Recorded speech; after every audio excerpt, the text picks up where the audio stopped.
Bonjour à tous et bienvenue dans cette nouvelle vidéo où aujourd'hui nous allons parler de voyage. Si vous êtes comme moi bloqué à la maison mais que vous passez votre journée à rêver de vous évader à l'autre bout du monde, cette vidéo est faite pour vous. Après cette année si particulière, il est temps de vous donner un peu d'inspiration, un peu de liberté pour cette année 2021. Dans la liste que je vais vous présenter, certains endroits sont toujours fermés ou alors avec des restrictions de voyage très strictes. Mais heureusement, 2021 progresse dans le bon sens pour le tourisme et nous pouvons voir enfin la petite lumière au bout du tunnel. Allez, c'est parti, voici mon top 10 des destinations à visiter en 2021.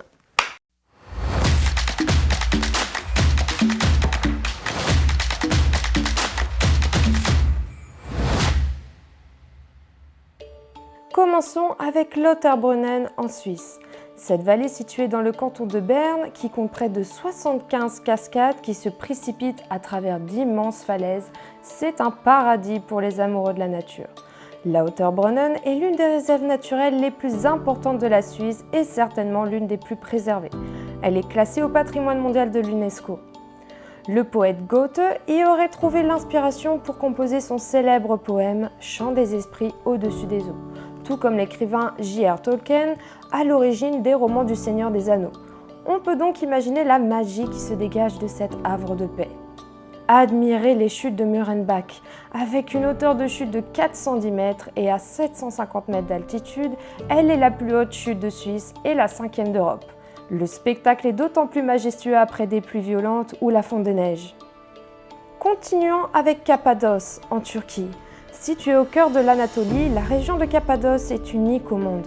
3 volcans y ont sculpté un paysage qui semble tout droit venir d'une autre planète. Ces terres aux couleurs ocre et poudrées renferment de véritables œuvres d'art naturel. Parmi toutes les merveilles qu'on peut trouver en Cappadoce, la vallée de Görem est la plus célèbre. C'est un parc national classé au patrimoine mondial de l'UNESCO. Elle renferme un petit village où vous pourrez admirer des curieuses maisons rondouillettes creusées dans la roche.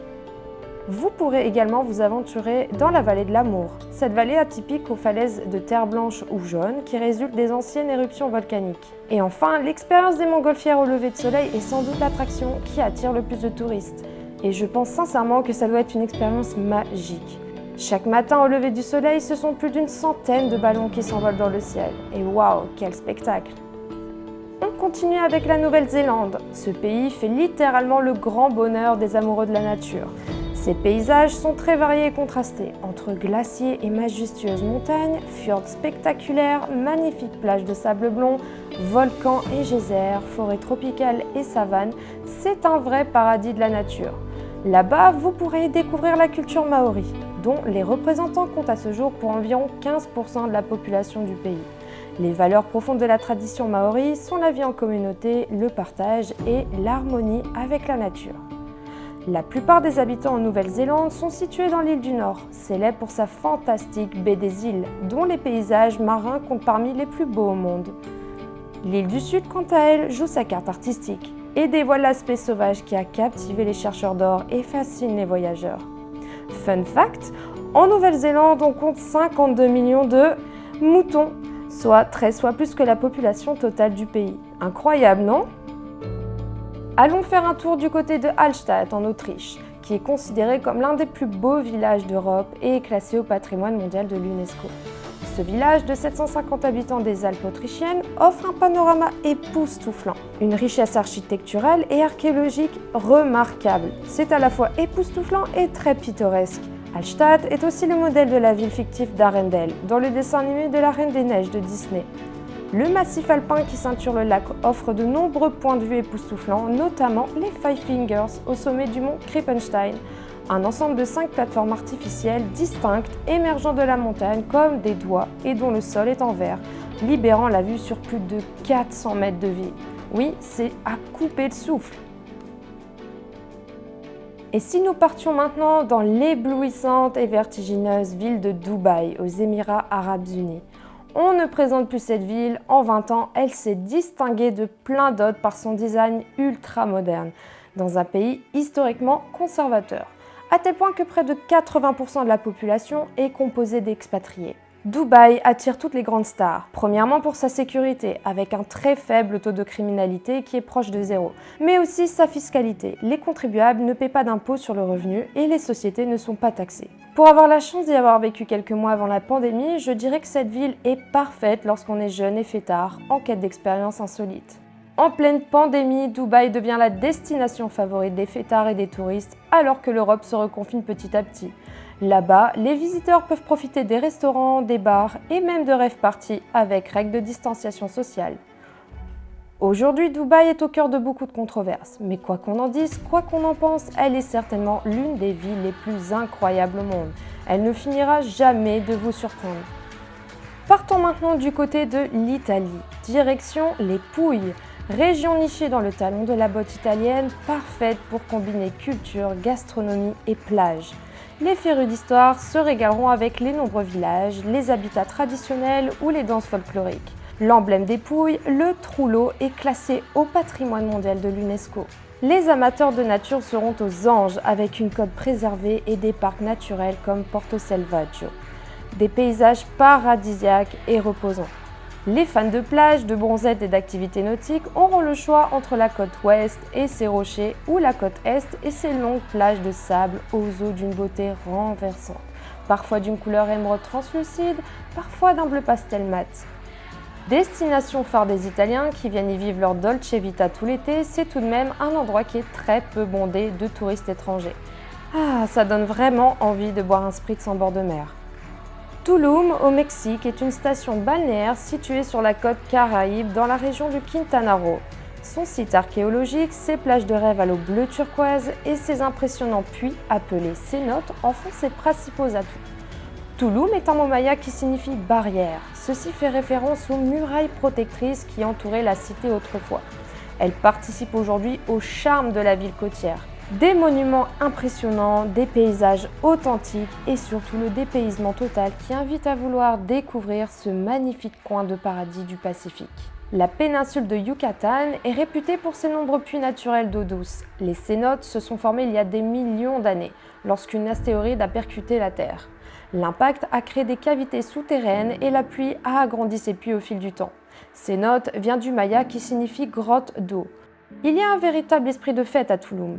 Elle est même considérée comme la capitale de la fête au Mexique, qui vit pourtant dans l'ombre de Cancun. C'est le côté spirituel et bohème mélangé à l'art musical qui, chaque année, attire de nombreux ravers adeptes du Burning Man par exemple. Les îles Féroé, joyaux de l'Atlantique Nord entre nature et culture. De quoi se sentir perdu au bout du monde. Les îles Féroé, situées au nord de l'Écosse, sont assez peu connues en Europe. Lorsque l'on parle de destination 100% nature, la plupart du temps, tout le monde pense à l'Islande, à l'Écosse ou aux pays scandinaves. S'ils font partie du royaume du Danemark, les Féroïens sont fiers d'être un peuple à part, qui a sa propre nation à part entière, proche de l'Islande et de la Norvège, au point que le danois est devenu ici une langue étrangère.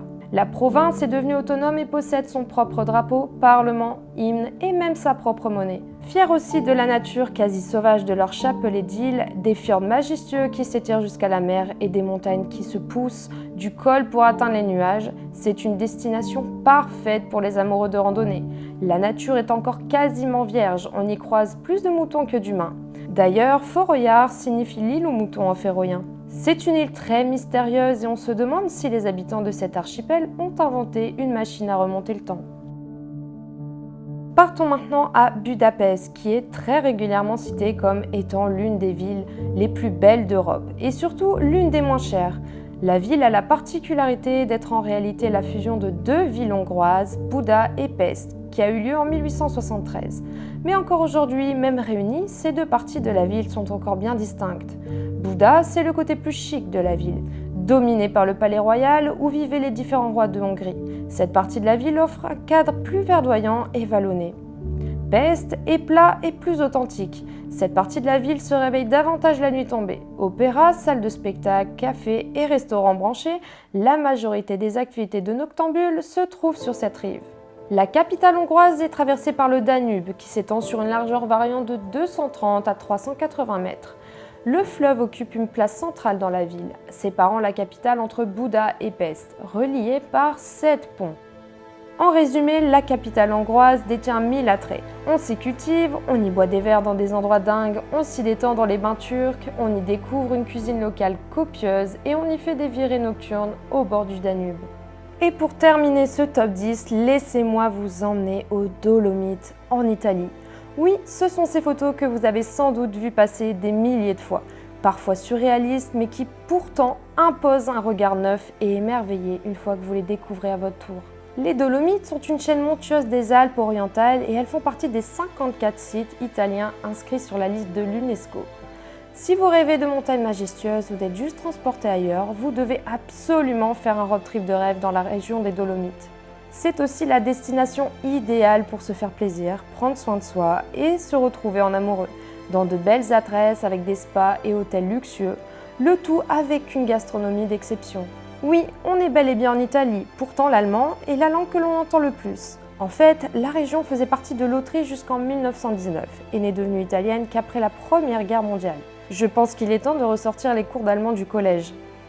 Pour finir, les Dolomites sont inévitablement une claque visuelle où il est difficile de décrire par des mots les émotions que l'on ressent sur place. Aucun doute, vous en prendrez plein la vue. Eh bien, je sais pas vous, mais après avoir regardé toutes ces images, j'ai vraiment envie de m'évader quelque part. En tout cas, n'hésitez pas à me laisser un commentaire si vous avez l'intention de vous rendre dans l'une de ces destinations ou si vous avez eu la chance de vous y rendre. Je suis vraiment super curieuse et j'ai hâte de vous lire. Eh bien, merci d'avoir regardé cette vidéo, j'espère qu'elle vous a plu. Si oui, n'oubliez pas de vous abonner à ma chaîne YouTube Morgane Evazia. Et je vous dis à très bientôt pour une nouvelle vidéo sur ma chaîne. En attendant, prenez soin de vous. Ciao!